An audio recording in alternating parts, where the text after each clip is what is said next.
ನಗರದ city bus ನಿಲ್ದಾಣ ರಸ್ತೆ ಬಳಿ ಇರುವ ಪೆಂಡಲ್ ಗಣಪತಿ ಪ್ರತಿಷ್ಠಾಪನಾ ಮಹೋತ್ಸವವು ಗಣ್ಯರ ಸಮ್ಮುಖದಲ್ಲಿ ಭಕ್ತರ ಎದುರು ಶನಿವಾರದಂದು ಮಧ್ಯಾಹ್ನ ಸುಮಾರು 12:35 ವೇಳೆಗೆ ಮಹಾಮಂಗಳಾರತಿಯೊಂದಿಗೆ ಚಾಲನೆಯನ್ನ ನೀಡಲಾಯಿತು.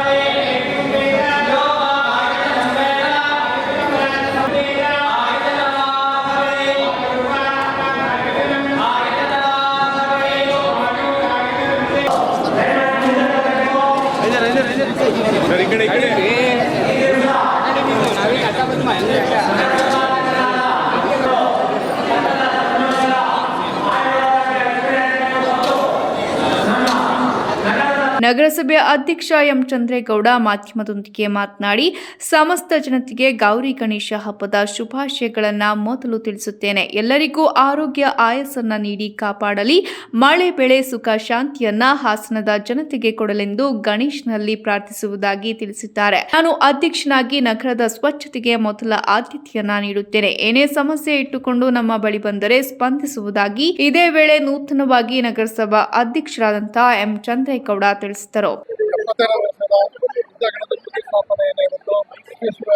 ಈ ಕಾರ್ಯಕ್ರಮಕ್ಕೆ ವಿದ್ಯಾ ಗಣಪತಿ ಸೇವಾ ಸಮಿತಿಯ ಎಲ್ಲಾ ಸದಸ್ಯರು, ಧರ್ಮದರ್ಶಿಗಳು ಹಾಗೂ ಭಕ್ತಾದಿಗಳೆಲ್ಲ ಬಹಳ ಸಂತೋಷವಾಗಿ ಪಾಲ್ಗೊಂಡಿದ್ದಾರೆ. ಈ ದಿನ ಮಹಾಗಣಪತಿಯು ಎಲ್ಲರಿಗೂ ಸನ್ಮಂಗಳವನ್ನು ಉಂಟು ಮಾಡಲಿ, ಗಣಪತಿ ಗೌರಮ್ಮ ಎಲ್ಲರ ಮನಸ್ಸನ್ನು ಮುದಗೊಳಿಸಲಿ ಹಾಗೂ ಎಲ್ಲರೂ ಆರೋಗ್ಯವಂತರಾಗಿ ಬಾಳಬೇಕು ಅಂತ ಕೇಳ್ಕೊತಾ ಈ ಕಾರ್ಯಕ್ರಮವನ್ನು ಸಂತೋಷವಾಗಿ ಉದ್ಘಾಟಿಸಿದ್ದೇನೆ. ಮನುಷ್ಯನಾಗಿ ಬಾಳಬೇಕಿತ್ತೆ ನಿನ್ನ ಆರೈಕೆ ಇರಲಿ ಭಗವಂತ, ಆ ತರ ಅನುಗ್ರಹಿಸುವಂತ ನಾನು ಕೇಳ್ಕೊಂಡಿದ್ದೀನಿ. ನಗರದ ಸಮಸ್ಯೆಗಳು ಇದ್ದಿದ್ದೆ, ಅದನ್ನ ನಾನು ಬಗೆಹರಿಸ್ತೀವಿ. ಅದನ್ನ ಹಂತವಾಗಿ ಚಾಲನೆ ಕೊಡ್ತೀನಿ. ಸ್ವಚ್ಛತೆ ಇರಬಹುದು, ಲೈಟಿನ ಸಮಸ್ಯೆ ಇರಬಹುದು, ರೋಡಿನ ಸಮಸ್ಯೆ ಇರಬಹುದು, ನೀರಿಂದ ಇರಬಹುದು, ಎಲ್ಲವನ್ನೂ ನಾನು ಹಂತವಾಗಿ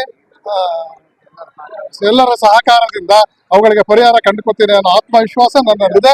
ಅದಕ್ಕೆ ನಮ್ಮ ಎಲ್ಲ ಸದಸ್ಯರು ಸಹಕಾರ ಕೊಡ್ತಾ ಇದ್ದಾರೆ. ಎಲ್ಲ ನಗರಸಭಾ ಸದಸ್ಯರು ಹಾಗೂ ಹಿರಿಯರ ಸಲಹೆಯೊಂದಿಗೆ ಈ ಆಶ್ರಮವನ್ನು ಉತ್ತಮವಾದ ಮಟ್ಟಕ್ಕೆ ತೆಗೆದುಕೊಂಡು ಹೋಗುವ ವಿಶ್ವಾಸ ನನ್ನಲ್ಲಿದೆ. ಭಗವಂತನಲ್ಲಿ ಸಂಕಲ್ಪ ಮಾಡಿಕೊಂಡಿದ್ದೇನೆ. ಅದಕ್ಕೆ ನನಗೆ ಆಶೀರ್ವಾದವನ್ನು ನೀಡುವ ವಿದ್ಯಾ ಗಣಪತಿ ಈ ಹಾಸನ ನಗರ ಈ ದೇಶದಲ್ಲೇ ಒಂದು ಉತ್ತಮವಾದ ನಗರವಾಗಿ ಪ್ರಜ್ವಲಿಸಲಿ ಅಂತ ನಾನು ಕೇಳ್ಕೊಂಡಿದ್ದೇನೆ. ನಂತರ ಶ್ರೀ ಗಣಪತಿ ಸೇವಾ ಸಮಿತಿಯ ಅಧ್ಯಕ್ಷ ಡಾಕ್ಟರ್ ಎಚ್ ನಾಗರಾಜು ಮಾತನಾಡಿ, ಹಾಸನ ನಗರದ ಜನತೆಗೆ ಎಲ್ಲ ಭಕ್ತಾದಿಗಳಿಗೂ ಕೂಡ 2024ನೇ ಸಾಲಿನ ಗೌರಿ ಗಣೇಶ ಹಬ್ಬದ ಶುಭಾಶಯಗಳು.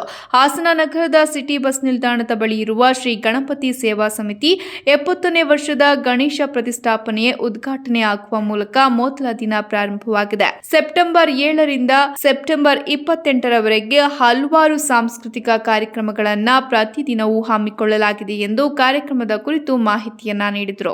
ಹಬ್ಬದ ಶುಭಾಶಯಗಳನ್ನ ಹಾಸನ ನಗರದ ನಾಗರಿಕರಿಗೆ, ಎಲ್ಲ ಬಂಧು ಭಗಿನಿಯರಿಗೆ, ಸಹೋದರ ಸಹೋದರರಿಗೆ ಇವತ್ತಿನ ಗಣೇಶ ಹಬ್ಬದ ಶುಭಾಶಯಗಳನ್ನು ಹೃದಯಪೂರ್ವಕವಾಗಿ ನಮ್ಮ ಶ್ರೀ ಗಣಪತಿ ಸೇವಾ ಸಂಸ್ಥೆ ವತಿಯಿಂದ ನಾನು ಕೋರೋದಕ್ಕೆ ಇಷ್ಟಪಡ್ತಾ ಇದ್ದೇನೆ. ಎಲ್ಲರಿಗೂ ಶುಭವಾಗಲಿ. ನಾವು ಇದು 70ನೇ ವರ್ಷದ ಗಣಪತಿ ಮಹೋತ್ಸವವನ್ನು ಆಚರಣೆ ಮಾಡ್ತಾ ಇದ್ದೀವಿ. ಈ ಒಂದು ಕಾರ್ಯಕ್ರಮದ ಉದ್ಘಾಟನೆಯನ್ನು ನಮ್ಮ ಆತ್ಮೀಯರಾದ ನಗರಸಭೆ ಅಧ್ಯಕ್ಷರಾದ ಸನ್ಮಾನ್ಯ ಚಂದ್ರೇಗೌಡರು ಬಂದು ಅದರಲ್ಲಿ ಅವರು ನಮ್ಮ ಸಂಸ್ಥೆಯ ಧರ್ಮರ್ಷಿಗಳು ಕೂಡ ಅವರು ಇವತ್ತು ನೆರವೇರಿಸಿಕೊಟ್ಟಿದ್ದಾರೆ.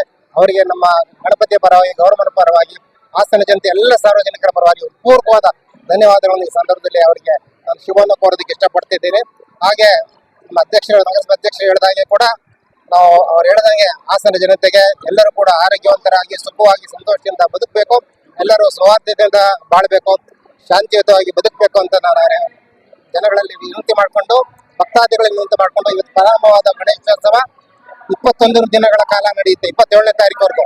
ಸೊ 28ನೇ ತಾರೀಕು ಅಲ್ಲಿವರೆಗೂ ಕಾರ್ಯಕ್ರಮಗಳು ಬೆಳಗಿನ ದಿವಸ ಪೂಜಾ ವಿಧಿವಿಧಾನ, ಸಂಜೆ ಸಾಂಸ್ಕೃತಿಕ ಕಾರ್ಯಕ್ರಮ, ಮತ್ತೆ 28ನೇ ತಾರೀಕು ನಗರದ ಪ್ರಮುಖ ಬೀದಿಗಳಲ್ಲಿ ಸುಮಾರು 25ರಿಂದ 30 ಕಲಾತಂಡಗಳಿಗೆ ವಿವಿಧ ಆಕರ್ಷಣೆಗಳೆಲ್ಲ ಜಿಲ್ಲೆಯ, ರಾಜ್ಯದ, ಹೊರ ಜಿಲ್ಲೆಯ ಕಲಾತಂಡಗಳಿಂದ ಬಹಳ ಅದ್ಭುತವಾಗಿ ಒಂದು ಮೂಡಿ ಬರುವಂತ ಕಾರ್ಯಕ್ರಮವನ್ನು ಹಮ್ಮಿಕೊಂಡಿದ್ದೀವಿ.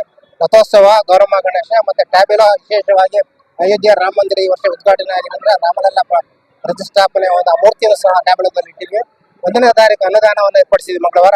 ಅದರಲ್ಲಿ ಸುಮಾರು 8ರಿಂದ 9 ಸಾವಿರ ಜನ ಭಾಗವಹಿಸ್ತಾರೆ. ಎಲ್ಲ ಕಾರ್ಯಕ್ರಮಗಳಿಗೆ ನಮ್ಮ ಹಾಸನ ಜನತೆ, ಭಕ್ತಾದಿಗಳು, ಸಾರ್ವಜನಿಕರು ಬಹಳ, ಅದರಲ್ಲೂ ಮತ್ತು ಪತ್ರಕರ್ತರ ಸಂಘದವರಿಗೂ ಕೂಡ ಬಹಳಷ್ಟು ಸಹಕಾರವನ್ನು ಕೊಡ್ತಾ ಇದ್ದಾರೆ. ಅವರೆಲ್ಲರೂ ಕೂಡ ನಾನು ಹೃದಯಪೂರ್ವಕ ನಮನಗಳನ್ನು ಸಲ್ಲಿಸಿ ಇನ್ನು ಹೆಚ್ಚಿನ ಸಂಖ್ಯೆಯಲ್ಲಿ ಭಾಗವಹಿಸಬೇಕು, ನಾವು ಮುಂದೆ ಕೂಡ ಇದೇ ರೀತಿ ಪ್ರೋತ್ಸಾಹಿಸಬೇಕು ಅಂತ ಕೇಳ್ಕೊಂಡು ನನ್ನ ಮಾತನ್ನು ಮುಗಿಸಿ ನಮಸ್ಕಾರ. ಭಗವಂತ ಜೈ.